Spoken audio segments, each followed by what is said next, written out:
Wonderful man who is the world's expert, the renowned world expert on all things Judy Garland. Please welcome John Fricke.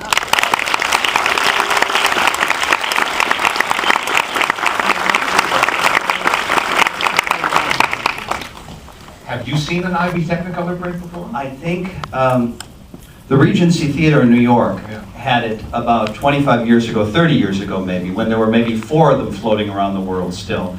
But we did a Judy Garland Film Festival in New York, the Summer of Judy we called it, in 2011, because the Lincoln Center Film Society did all of her films, the Paley Center of Television and Radio did her TV work, and I kind of bicycled back and forth to introduce. And they had a miserable time trying to find 35mm prints of her films that were not tattered or unshowable for one reason or another, or incomplete. So this is, as Leonard says, you're getting the best there is. Yeah.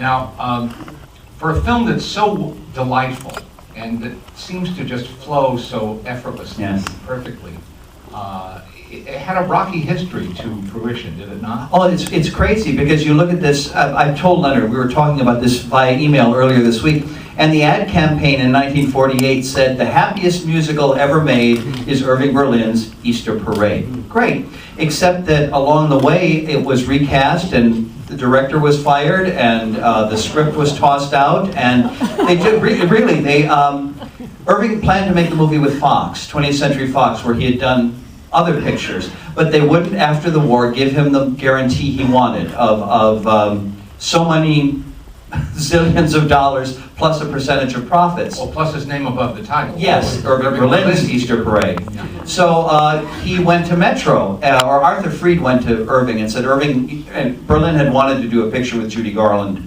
the younger generation, he called her, and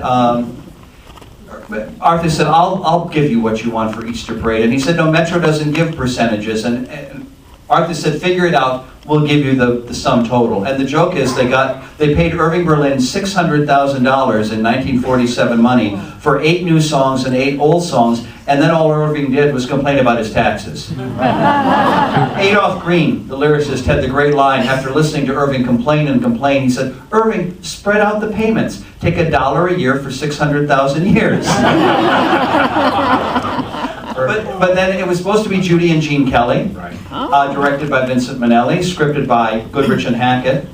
And Minnelli had a very dark musical in mind. The original scripts for Easter Parade, Gene, of course, had done Pal Joey on Broadway. He had his first movie opposite Judy for Me and My Gal, playing Harry Palmer, where he's a real ambitious crud. Right. Well, those two characters, compared to his original character in Easter Parade, were like Rebecca of Sunnybrook Farm and Little Mary Sunshine, because the character was so hateful to Judy and so mad at his former partner, they didn't literally get together until the last 10 seconds of the title song at the end of the film. The film was so mean, it took place on 10th Avenue.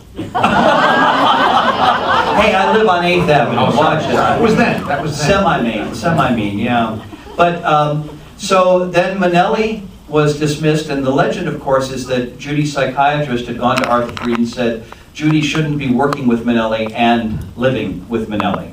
And that's valid, but I've always thought that there was probably an intracorporate thing there, because they had just spent a year on The Pirate and it still wasn't finished. And it was this exotic musical that nobody was sure that the general public was going to buy, and as it turned out they didn't. Before that he had done Yolanda and the Thief, which had tanked. And I just thought, between the script and Minnelli's perceptions, which were glorious, just didn't seem quite right for an MGM musical. So Minnelli was dropped, Chuck Walters was brought in. Chuck got Judy and Gene to complain to Arthur about the script. They brought in Sidney Sheldon to nicen Easter Parade. This is the same Sidney Sheldon who later became the best-selling novelist. Oh. He was a working screenwriter then, and is that the same year he wrote The Bachelor and the Bobby Soxer? I think this is right after that. Yeah. Right after that. So he was a very highly paid screenwriter in those days. And he was a kid. Comparatively too. So he came in to nicen the picture, and they're going along great guns, and all of a sudden Sid Charisse tears ligaments in her leg or tendons doing On an Island with You. And so she's out, and Ann Miller is in, who had to promise to dance in flats because Fred Astaire wasn't as tall as she was in here. Watch the girl I love in the magazine cover, she does that whole routine in heels, and then without changing a thing, she brings Fred up to dance with her, and every time the skirt goes up, she's right down there on the floor, full-footed. She came in, then Gene broke his ankle playing volleyball at home. Over a weekend. Yes, and Fred came out of retirement to work with Judy. So this was all before they ever started. Right, and apparently Fred did not need any great persuasion to work with Judy Garland. He wanted to work with Judy Garland. Well, he was supposed to work with her at least twice before. In 1943, they had taken the script The Belle of New York and written it through like half a dozen writers for Garland and Astaire, with a score to be written by Rodgers and Hammerstein, which would have been pretty spectacular. But too many other films got in the way, and then Fred retired after Blue Skies in late 45, early 46. But when they called him to do this picture, it was Irving Berlin, who was a good friend, and to work with Judy to finally have that chance. The other thing they were supposed to do, forgive me, I got lost, they were supposed to do Babbitt and the Bromide together in Ziegfeld Follies. Oh, I didn't know that. Yeah, and then it was decided that that was a better number for Fred and Gene. Wow. I suppose the most unusual number, I know you're Judy-centric, I just invented a word, but Well, I can say Lucille Bremer and lots of other MGM words. It's the exclusion of everything else, but perhaps the most unusual number Fred Astaire ever did on film is A Couple of Swells. Yes. With Judy, and which of course then became a signature piece for Judy for the rest of her career.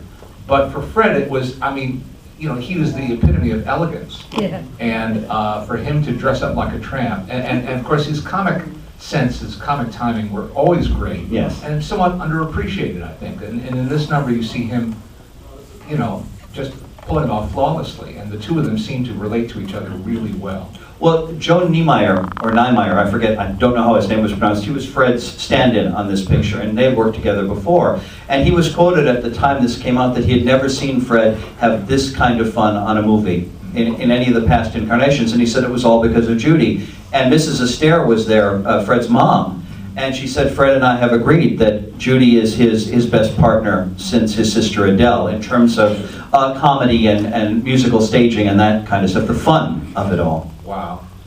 Do you have a favorite moment in the film? Oh gosh, that's a good. I love Couple of Swells naturally. Although you know, as being Judy-centric, I love it when. You laugh now, but you'll remember. Exactly. Don't ever have that Judy-centric John Fricke back again. But when I saw her later, she did it twice on TV as a solo, you know, with a missing partner. And even though Fred Astaire was missing, you really didn't miss him a lot. You know, if you were me anyway.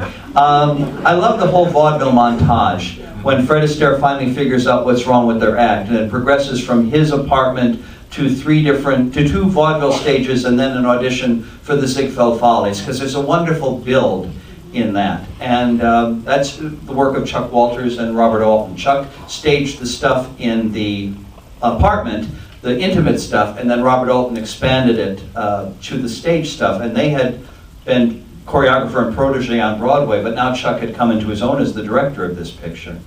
Well, you know, when people say, you know, why can't they make musicals anymore? Why do they make so few? There's been a bit of a revival in recent years, thank goodness. But part of it is that there was this great machinery at MGM. There was what today we call an infrastructure. Everybody from the rehearsal pianist to the assistant, to the dance captains, every step down the line, there were people who were expert and experienced at what they were doing, and they all combined forces to make a film like this, and it looks effortless. They just make it look like it's a breeze. And like there were never any of the problems you have just heard related to you. There's going to be a great book. I have to plug this for my best friend. He is a former soloist with the Joffrey Ballet, and he left that career and became a film archivist and preservationist at New York University. And his name is Brent Phillips, and as a dancer and a movie buff, he was always fascinated by Charles Walters, about whom nobody had ever before written a book. But there will be one by Brent Phillips in December from the University of Kentucky, and it's called Charles Walters, the Director Who Made Hollywood Dance. And it takes in The Tender Trap and High Society and Unsinkable Molly Brown and Easter Parade and Summer Stock and Belle of New York and Lily and the Glass Slipper and all of it. Looking forward to that. Let's all thank John Fricke for being here. All right. Thanks for letting